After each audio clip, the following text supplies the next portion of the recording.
¿Qué es el RIGI? ¿Qué es el RIGI? Bueno, son las siglas del régimen de incentivos para las grandes inversiones, de ahí es RIGI. Perfecto. Bueno, esto en el marco que nos estamos moviendo, donde las luchas políticas ocultan la esencia de las cosas, dentro de la ley base y de estos proyectos que mandó el Ejecutivo, que salieron de diputados aprobados y pasaron a la Cámara de Senadores, se ha perdido la esencia técnica de los proyectos y se aprovecha para una lucha política que es lamentable, sobre todo para el ciudadano común que tiene tantos problemas y ver este tipo de controversias que hay. Bueno, dentro de esos temas está el RIGI, a pesar de que no se lo menciona tanto, que es un programa, es un régimen de incentivo a las grandes inversiones, como lo dice.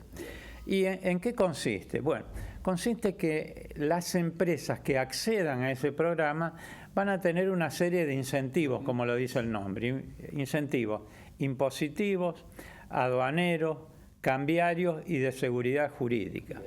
Por ejemplo, en el tema impositivo van a tener muchas ventajas en impuestos claves, como el IVA, impuesto a las ganancias, que van a tener una tasa especial, el impuesto a los débitos y créditos. En cuanto al tema aduanero, van a tener una ventaja en el sentido de que tanto las importaciones como las exportaciones no van a tener los impuestos al comercio exterior, los derechos con que se los grava.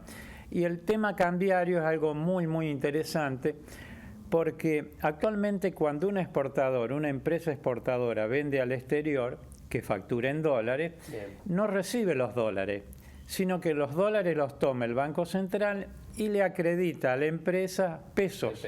Al cambio del tipo oficial, que no es tan conveniente, ¿no? Es menor. Entonces, para las empresas que ingresen a este programa, van a tener la posibilidad, con un cronograma en años, de que creo que a cabo del tercer año aproximadamente van a poder recibir la totalidad de los dólares. O sea que la empresa, en lugar de cobrar pesos, va a cobrar dólares, lo cual es muy importante. Y la cuarta ventaja, por así decirlo, o incentivo, es la seguridad jurídica, donde el gobierno le asegura a las empresas que ingresen a este programa que van a tener por 30 años seguridad en todas estas cosas. O sea que no se le van a cambiar.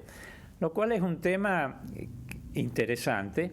En la mayoría de los países del mundo es así, no hay necesidad que se lo asegure. Pero si miramos la historia nuestra, donde tenemos cambios, sobre todo en la parte impositiva, cambiaria, aduanera, tenemos cambios permanentes, no sé cómo va a ser el gobierno, y los que le siguen, de poder asegurarle eso a las empresas que lo ingresen. Eso en cuanto a los incentivos. ¿Qué sectores comprende? El abanico es muy grande, desde el agropecuario, energía, combustible, todo lo que sea innovación tecnológica, o sea, comprende prácticamente a todos los sectores. Yo diría que casi no hay exclusiones. Ahora, ¿qué exigencias van a tener las empresas? Yo diría hasta ahora las ventajas. Los beneficios. Los beneficios. Bueno, en primer lugar, les exigen un cronograma de cómo lo van a desarrollar el proyecto. También en ese cronograma tienen que mencionar cómo va a ser la demanda de personal, en qué tiempo en el cronograma, cómo va a ser la demanda de divisas, porque si van a importar y no van a tener derechos a las importaciones, estas empresas van a importar, y le exige un cronograma para saber el Estado cómo tiene que disponer de las divisas. Y además un detalle de los flujos de toda la actividad económica. Esto en cuanto a las exigencias. Ahora, ¿qué críticas desató? Como todo proyecto tiene sus críticas. Las críticas que tiene es, en primer lugar, el tema que es para grandes inversiones, porque estamos hablando de 250 millones de dólares, que no es una cifra tan simple. ¿Hablamos de inversiones del extranjero o puede ser inversiones? Puede ser Argentina, sí, no, en esto no hay límite, son grandes inversiones. Por eso es una de las críticas que tiene, porque, por ejemplo, yo leía hoy que la Cámara que nuclea las pymes que están rodeando al proyecto Vaca Muerta, dice nosotros nos quedamos afuera. Claro. Y son empresas importantes porque no van a llegar a ese monto, ¿no es cierto? Ese es uno de los temas. Las otras críticas que tiene es que hay muchas empresas que van a sufrir competencia desleal, porque si yo hoy estoy instalado e importo insumos, tengo que pagar un derecho, estas empresas que entren a ese proyecto no van a tener un menor precio en los insumos, entonces va a haber, dicen las empresas, una competencia desleal. Desigualdad. Una desigualdad. Entonces, en esto es lógico que a raíz de todas estas críticas, el estudio en comisión, porque recordemos que, hagamos un repaso de esto, cuando ingresa un proyecto de ley, normalmente van a comisiones técnicas, salvo que sean esos proyectos que no requieren estudios técnicos, en donde se aprueban sobre tabla y demás. Pero normalmente un proyecto que tenga temas técnicos van a las comisiones para estudiar. Las comisiones que lo han estudiado ya han hecho modificaciones y le piden, por ejemplo, que las empresas beneficiarias tengan en cuenta la oferta argentina, porque si hay ofertas argentinas, le den prioridad, porque si no va a haber, las inversiones van a ser buenas, pero va a generar una desigualdad y un problema serio en las empresas ya instaladas de años, que van a estar con costos mayores, como consecuencia de que estas empresas no van a poder importar. Claro, buscar un punto para también beneficiar un poco a las empresas que ya están instaladas. Un punto de equilibrio.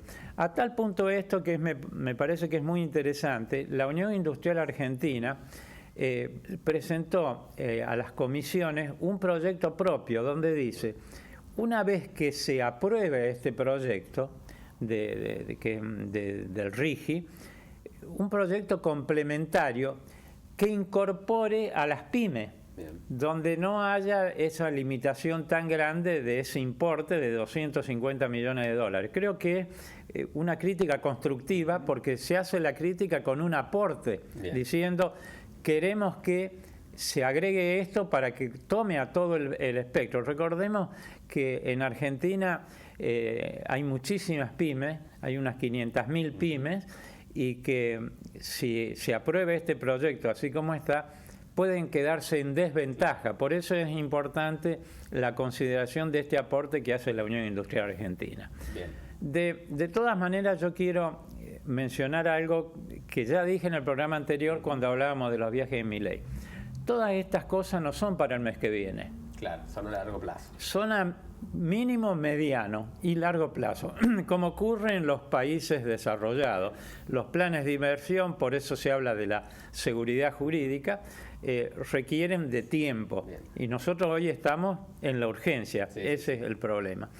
Además, yo lo que considero que son señales de que si el Parlamento, dado que el oficialismo está en minoría, no le sigue aprobando ninguna ley, yo no creo que un inversor pueda realizar, sobre todo del exterior, y también los argentinos, vayan a realizar inversiones importantes si el gobierno se tiene que manejar por decreto, porque eso en el ámbito mundial no da seguridad jurídica, tiene que haber leyes, o sea que creo que son dos observaciones que hay que tenerla en cuenta, más allá de lo interesante que son tanto el proyecto de la UIA como el proyecto incorporado a la ley base. Bien, entonces este régimen justamente está atado a la ley base, todavía no está vigente, ¿no? No está vigente, está en esta discusión que yo digo que es política y que oculta todo el tema técnico y que es necesario que se aboquen al tema técnico, se apruebe con las modificaciones que se consideren convenientes, modificaciones técnicas, para así poder tener el instrumento legal para que el gobierno pueda manejarse. Bien, bueno, perfecto, Carlos, muchísimas gracias por estar. Al contrario, un gusto, Alejo. Hasta aquí